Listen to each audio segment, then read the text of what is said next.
मौलाना सरदार अहमद साहब रहमतुल्लाह अलैह के पास ना एक बूढ़ी अम्मा अपना बेटा छोड़ गई। तो हजरत साहब ने को 2, 4, 5 महीने रखा। तो बाद में उसकी अम्मा को बुला के कहा कि भाई तू बेवा है, बेटा तेरा यतीम है, मैं नहीं चाहता कि इसका वक्त ज़ाया हो। तो मौलाना सरदार अहमद साहब मुहद्दिस आज़म पाकिस्तान रहमतुल्लाह अलैह उस बूढ़ी को कहने लगे तेरा बेटा कौन देना है, पढ़ना पढ़ाना इसने कुछ भी नहीं, तो यतीम बच्चा है, कल को तो कहेगी कि मेरे बेटे ने वक्त ज़ाया किया तो वापस ले जाओ। बूढ़ी अम्मा रोने लग गई, कहने लगी मैं पढ़ाने तो नहीं लाई थी, मैं तो आपको रब का वली समझती हूँ, मैं तो नौकरी कराने लाई थी। नौकरी हजरत अनस बिन मालिक कहते हैं मेरी अम्मा भी हुजूर की बारगाह में दे गई थी। तो हुजूर की बारगाह में ये नहीं कहा था कि या रसूलल्लाह पढ़ा दें, हाँ हाँ मैं जिम्मेदारी से बात कर रहा हूँ, ये नहीं कहा था हुजूर मुजाहिद बना दें, ये थोड़ी कहा था कि या रसूलल्लाह सल्लल्लाहु तआला अलैहि वसल्लम से मुफस्सिर मुहद्दिस मुहक्किक मुफ्ती बना दें। हजरत अनस की अम्मा कह गई थी सोनिया जब तक ये रहेगा ना आपकी नौकरी करेगी, ये घर के काम काज करेगा, ड्यूटी करेगा, हुजूर ये आपकी नौकरी करेगा। तो मेरे महबूब ने फिर दुआ कर दी, अल्लाह इसे बरकत अता फरमा। तुम समझता है खिदमत वाला खाली रह जाता है? जितना जायका खिदमत वाले को मिलता है, जो उसके नसीब में आता है, वो किसी का नसीब कहां भाई। हजरत अनस कहते हैं हुजूर ने दुआ कर दी, बरकत की। मुझे तो खेती बाड़ी आती भी नहीं थी, पर लोगों के बाग में साल में 1 दफा फल लगता था, मेरे बाग में 2 दफा लगता था। हुजूर ने दुआ कर दी अल्लाह इसे औलाद दे।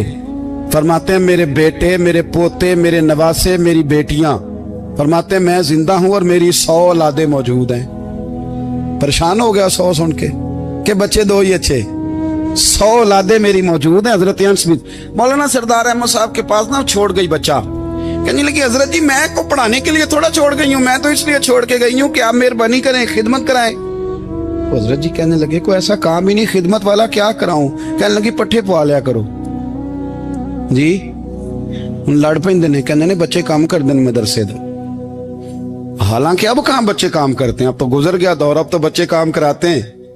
अब बच्चे भी नाराज हो रहे हैं, घूर घूर के देख रहे हैं। सही कह रहा हूं आपको, बच्चे काम कराते हैं, बच्चे कहाँ काम करते। कहने लगी ये चारा डाले करेगा आपकी भैंसों को। तो हजरत ने उसको कहा कि बीबी चारा मेरी भैंसों को डालने के लिए मैंने बंदा रखा हुआ है, तो तू जा ले जा। कहने लगी हाथ बांध के हुजूर मेहरबानी करे रख ले, चारा डालेगा। और पुत्र तवज्जो से चारा डालना हजरत की भैंसों को।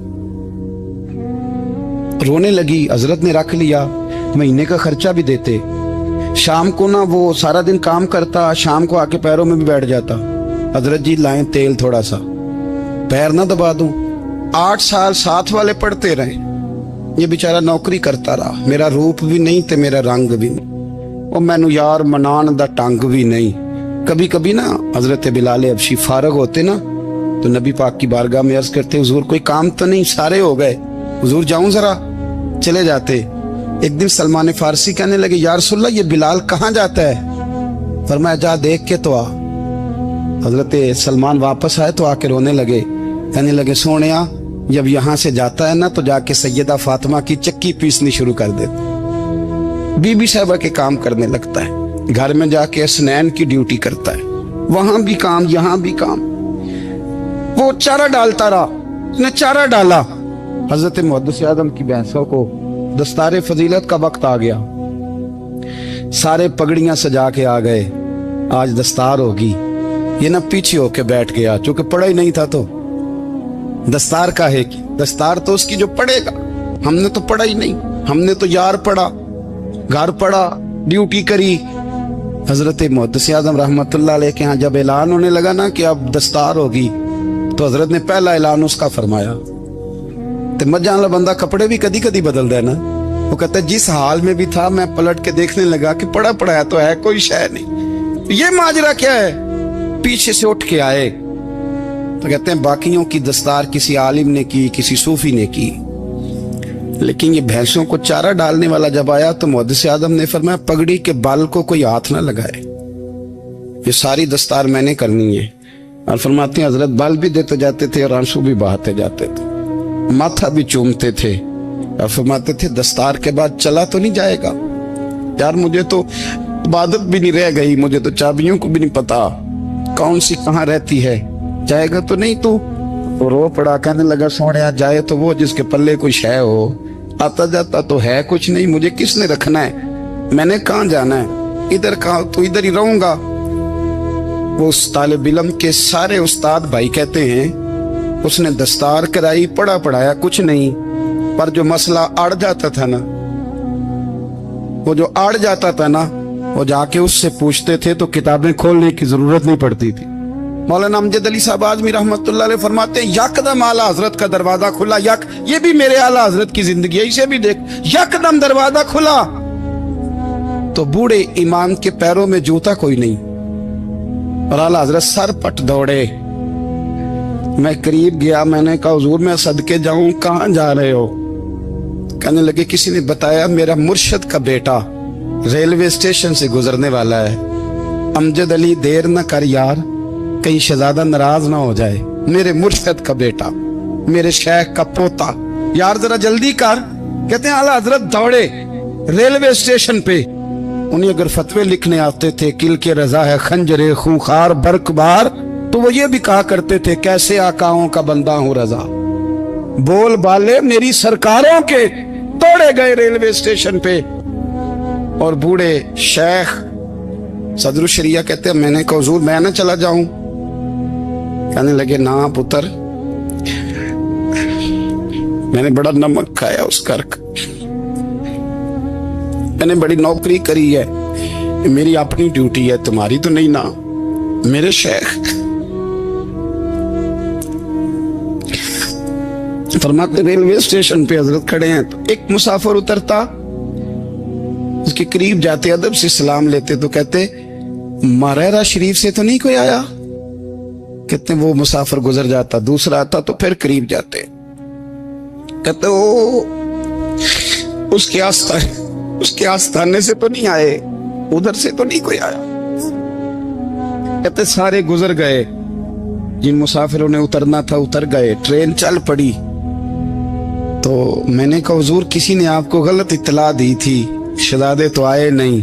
कहने लगे यार इत्तला गलत थी या ठीक थी, पर यहाँ तक आने का मजा बड़ा है, आप समझ सकते हैं। आला हजरत के दो बेटे हैं, हुज्जतुल इस्लाम मौलाना हामिद रजा खान साहब और मुफ्ती आज़म आलम इस्लाम, दोनों शहजादे इतने बड़े शहजादे थे कि दोनों अपने अपने वक्त के सबसे बड़े मुफ्ती हुए। ये भी तो मेरे आला हजरत है ना, इसको भी तो जरा समझो ना। खुशकी और फिर खुशकी और फिर खुशकी।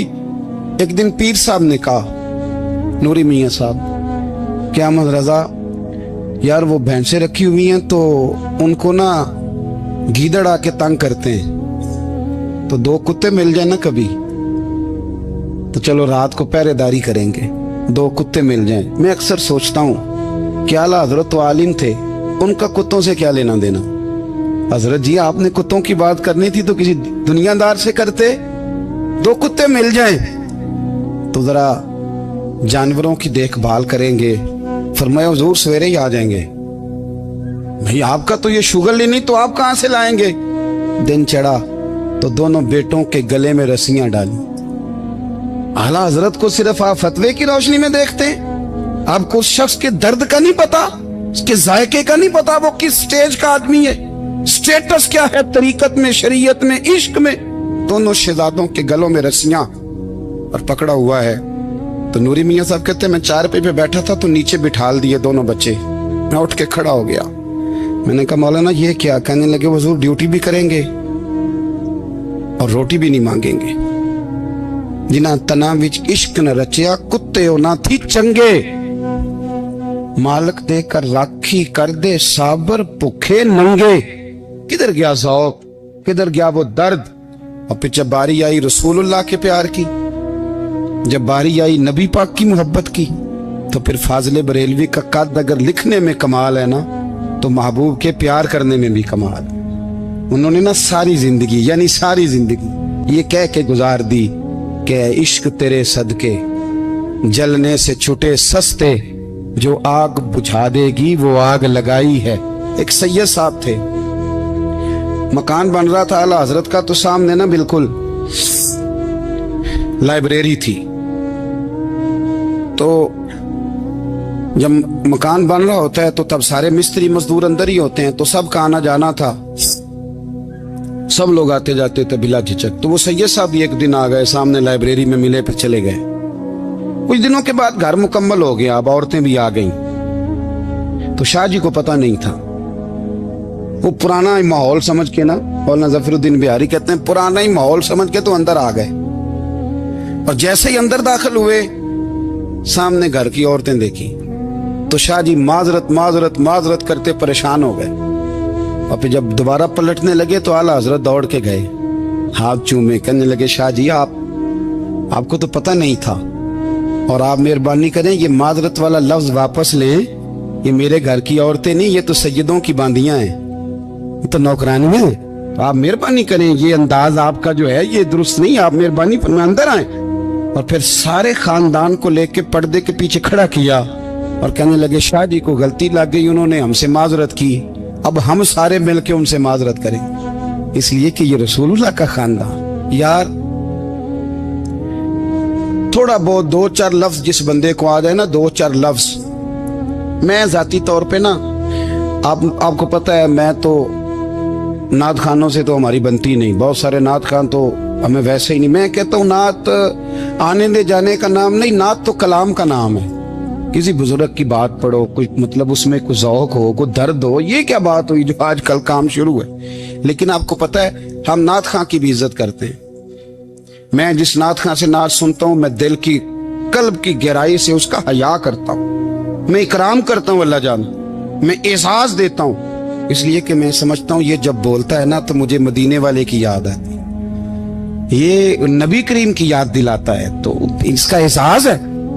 اعلیٰ حضرت فاضل بریلوی رحمت اللہ تعالی علیہ نے نبی کریم سے محبت کی، اور حضور سید عالم صلی اللہ علیہ وسلم سے تعلق رکھنے والی ہر شے سے محبت کی، انہوں نے اپنے ذوق کو کبھی پھیکا نہیں پڑنے دیا، ساری زندگی رسول اللہ صلی اللہ علیہ وسلم کا پیار۔ تھوڑے دو چار لفظ میری طرح کسی شخص کو آ جائیں تو وہ ادب اداب کے دائروں سے نکل جاتا ہے، وہ ہر چیز کو کلو کال کے ذائقے میں رکھتا ہے، اس لیے ملا رومی فرمایا کرتے تھے سیٹھ آدمی ہونا جیب میں پیسے ہوں تو اس کا پیر کوئی نہیں ہوتا۔ اگر کوئی عہدہ مل جائے، بندہ کسی درجے پہ پہنچ جائے تو اس بندے کا بھی مرشد ہے، اور اگر چار لفظ پڑھ جائے تو اکثر میری طرح کے بندے خلیفے ہوتے ہیں، مرید نہیں ہوتے۔ ناراض تو نہیں ہو گئے آپ لوگ؟ میری طرح کے لوگ نا خلیفے ہوتے ہیں، بتاتے ہیں 14 جگہ کا خلیفہ ہوں تو سوال یہ ہے کہ غلام کس کا ہے؟ میری خلافت او خدا کے بندے، غلامی اصل چیز ہے۔ اعلیٰ حضرت فاضل بریلوی رحمت اللہ تعالی علیہ نا لوگوں سے پوچھتے، جب کوئی مدینے سے آتا، مکے سے آتا، حج کر کے آتا تو پوچھتے مدینے گئے تھے؟ صدر الشریعہ رحمت اللہ علیہ فرماتے ہیں کسی نے کان میں آ کے کہا حضور وہ موچی حج کر کے آیا، پکی بات ہے؟ حضور ہاں، فرمایا چلو چلیں۔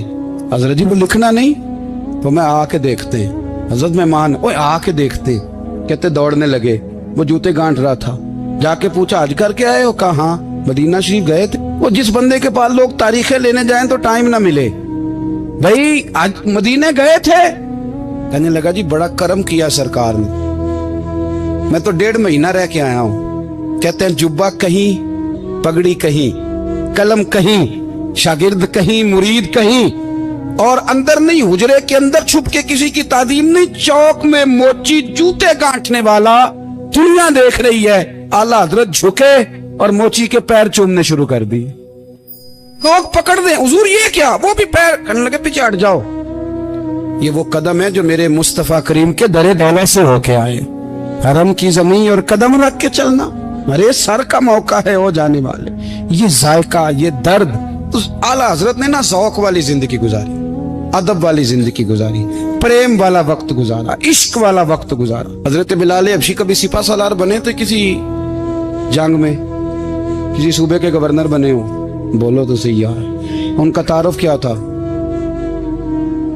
نبی کریم کے غلام۔ حضور کے نا جو ذاتی معاملات تھے نا، 20 انصاری نوجوان تھے جو ہر وقت نبی پاک کے پاس کھڑے رہتے تھے کہ حضور کو حکم کریں، 20، اور 34 سے لے کر 40 تک غلام ہر وقت حضور کی بارگاہ میں رہتے۔ حضرت بلال حضور کے ذاتی معاملات کی خدمت کرتے تھے، کوئی ایسی وہ جو तबलीग की या दावत की या जंग की या जिहाद की कोई ड्यूटी नहीं वो करते, ذاتی खिदमत सरकार की। हजरत उमर फारूक वो शख्स हैं कि जिन्होंने कभी किसी बंदे को खातर में नहीं लाया, लेकिन जब हजरत बिलाल आते थे ना तो जनाब उमर उठ के खड़े होते, कुर्सी छोड़ते थे और फिर एक नारा लगाते थे, कहते थे या बिलाल अंता सैयदुना, बिलाल तू हमारा सरदार है यार, तू हमारा। यानी इश्क का ज़ौक पूरा करना उन्हें भी आता था। इसलिए मेरा मशवरा है, मेरी राय है, और जो मेरा हुक्म मानने वाले हैं उनके लिए मेरा हुक्म है कि ज़ौक ना कभी भी खराब करना, कभी भी ना ज़ौक ना खराब करना, अपना लुत्फ। मैंने कई दफ़ा, मैं पहली दफ़ा मदीना शरीफ हाजिर हुआ तो एक बाबा जी मेरे आगे आगे थे, तो उनको ना धक्के मार रहा था। वो सामने खड़े होते हैं ना, अल्लाह खैर फरमाए, अपनी अपनी ड्यूटी है ना, उनकी भी एक ड्यूटी है ना जी। तो वो धक्के मार रहा था तो बाबा उसे कह रहा था तेरी खैर हो गए पहरेदारा, रोजे दी जाली चुम लैन दे। उन्हें फिर धक्का मारे तो फिर उन्हें कहता तेरी खैर हो गए पहरेदारा। मैंने, वो बिल्कुल अनपढ़ बाबा जी थे, पर मुझे उन्होंने बहुत बड़ी बात समझा दी, मैंने उनसे बड़ा सीखा, मिंबर पे जिक्र कर रहा हूँ। वो तीसरी दफा फिर धक्का मारा, तेरी खैर हो गई पहरेदारा, रोजे दी जाली। तो बाबा जी बाहर निकल आए तो मैं भी पीछे निकल आया। तो मैंने कहा बाबा जी यहाँ कुछ इन्होंने बांग्लादेशी और हिंदुस्तानी भी रखे हुए हैं, पर ये तो अरबी था खालस, ਉਹਨੂੰ ਕਦੋਂ ਤੁਹਾਡੀ ਵੀ ਸਮਝ ਆਉਂਦੀ ਸੀ?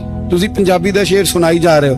ਕਹਿੰਦੇ ਪੁੱਤਰ ਮੈਨੂੰ ਵੀ ਪਤਾ ਹੈ ਉਹਨੂੰ ਨਹੀਂ ਸਮਝ ਆ ਰਹੀ, ਪਰ ਮੈਂ ਤੇ ਆਪਣਾ ਰਾਂਝਾ ਪੈ ਰਾਜ਼ੀ ਕਰਦਾ ਸਾਂ। ਮੈਨੂੰ ਪਤਾ ਹੈ ਉਹਨੂੰ ਕੱਖ, ਉਹ ਯਾਰ ਅਸੀਂ ਰਾਂਝਾ ਵੀ ਤੇ ਰਾਜ਼ੀ ਕਰਨਾ ਹੈ ਕਿ ਨਹੀਂ, कि सारी जिंदगी कीलो काल के झगड़े में पड़े रहना। ऐ इश्क तेरे सदके जलने से छुटे सस्ते, जो आग बुझा देगी वो। और एक जगह पे आला हजरत कहते हैं जान दे दी वादा दीदार पर, हमने जान दे दी। हाँ, खाली उसने वादा किया था कि आऊंगा, आया नहीं था, पर जान हमने पहले दे दी। तो इसलिए ना ज़ौक, शौक, प्यार, वारफ्तगी, मोहब्बत असातिज़ा के लिए, बुजुर्गों के लिए, उलमा के लिए, मशाइख के लिए, बड़ों के लिए ना ज़ौक ना कभी खराब होने पाए। अल्लाह आपको सलामत रखे। और कुछ दुआएं मैंने दे दी हैं, कुछ अल्लाह जानता है मेरे दिल में है, वो मैं देता रहता हूँ। अल्लाह आपको हमेशा शाद व आबाद फरमाए। कुरान मजीद ने इरशाद फरमाया अला बिज़िक्रिल्लाहि तत्मइन्नुल कुलूब, फरमाया खबरदार हो जाओ, अल्लाह के जिक्र में ही दिलों का इत्मीनान है, अल्लाह के जिक्र में दिलों का चैन है। लोग बहुत सारा माल, बहुत सारी दौलत, बहुत सारी अकल और बहुत सारा शऊर होने के बावजूद बेसुकून हैं। जिस चीज ने जमाने को तकलीफ में मुब्तला कर दिया है और जो चीज ढूंढने से नहीं मिलती वो इत्मीनान है, वो करार है। लोग भीख मांगते हैं, मिन्नत करते हैं, दुहाई देते हैं कि कहीं से सुकून की दौलत मिल जाए, लेकिन वो मुयस्सर नहीं आ रही। बड़े बड़े लोग हैं, और मैं अर्ज कर चुका हूं कि मालदार भी हैं और अक्लमंद भी हैं, बाशऊर हैं, पढ़े लिखे, पर कल्बी सुकून, राहत, इत्मीनान, चैन उन्हें मुयस्सर नहीं आ रहा। रातें जाग कर गुजर जाती हैं, दिन आजमाइश में बीत जाता है। वो कभी उसके लिए ठंडे इलाकों का सफर करते हैं, कभी दोस्तों की मजलिसों में जाकर के बैठते हैं, कभी घर से दूर